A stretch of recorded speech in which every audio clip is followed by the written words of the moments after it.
மாற்றுத்திறன் குழந்தைகளுக்கு கல்வி கற்பிப்பதன் முக்கியத்துவத்தை வலியுறுத்தி ஸ்பாஸ்டிக் சொசைட்டி சார்பில் விழிப்புணர்வு பேரணி நடத்தப்பட்டது.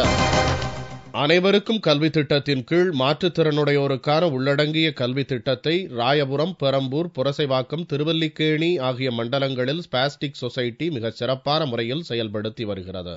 இதன்படி மாற்றுத்திறனுடைய குழந்தைகளை பள்ளிகளில் சேர்த்து கல்வி கற்பிப்பதன் முக்கியத்துவத்தை வலியுறுத்தி இந்த அமைப்பின் சார்பில் மெரினா கடற்கரையின் காந்தி சிலையிலிருந்து விழிப்புணர்வு பேரணியை நடத்தினர். இந்த பேரணியை தமிழ்நாடு அறிவியல் தொழில்நுட்ப மையத்தின் இயக்குனர் ஐயம்பெருமாள் கொடியசைத்து துவக்கி வைத்தார்.